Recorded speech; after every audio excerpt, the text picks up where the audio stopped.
Aslan was alive. Susan and Lucy had watched him die.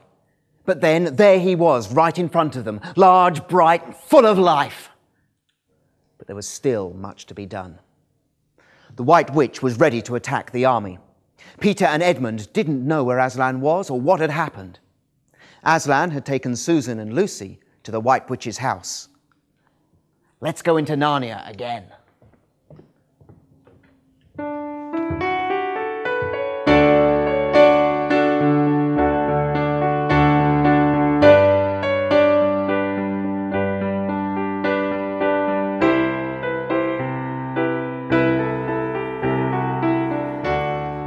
Kind of eerie, standing in the courtyard of the witch's castle, surrounded by hundreds and hundreds of statues. Statues of creatures who, somehow or another, had upset the witch at some time in the past. Under normal circumstances, this would have been a time to be very afraid.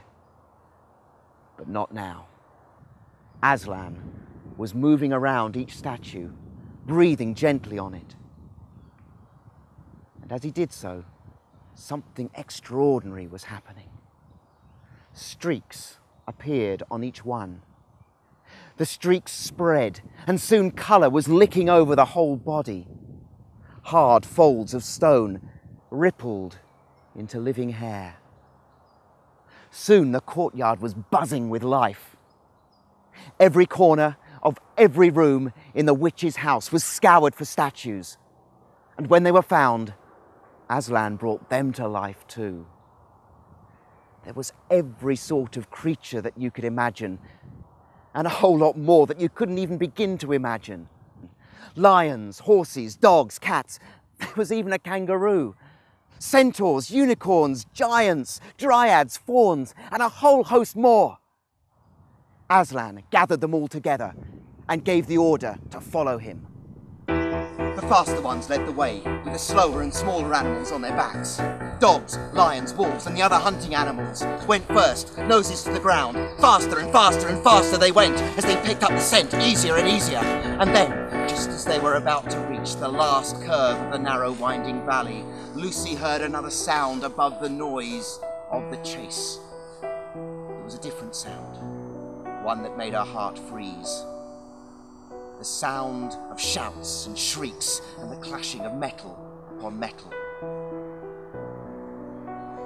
As they came out of the narrow, winding valley, she saw the reason for the sound.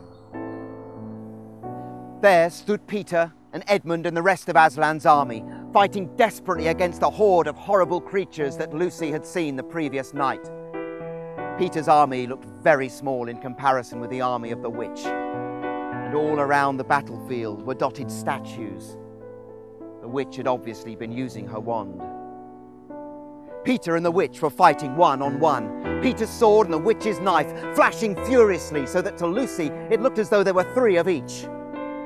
And all around them, horrible things were happening. "Get off my back, children," shouted Aslan. The two girls tumbled to the ground. And then, with a great roar that shook the whole of Narnia, from the western lamppost to the eastern sea, the lion flung himself onto the witch. Lucy saw her face turn towards him for a second, the expression of terror and amazement. The two rolled over, and then the witch was pinned to the ground. The creatures that had been in the witch's courtyard rushed madly onto the field of battle. Peter's tired army cheered.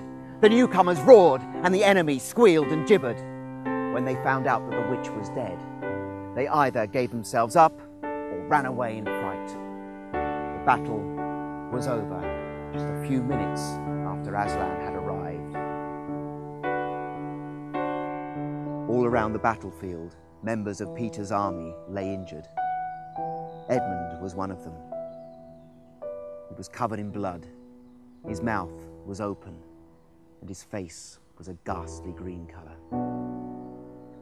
"Quick, Lucy," said Aslan. Just then, Lucy remembered the precious cordial she had been given as a Christmas present. Her hands were trembling so much she could hardly undo the stopper, but eventually she managed it and poured a few drops into Edmund's mouth. For the next half hour, Lucy went around the battlefield, attending to the rest of the injured, while Aslan restored to life those who had been turned to stone. When at last she was free to return to her brother, she found him standing on his feet, restored to full health, and looking a whole lot better than he had in a very long time.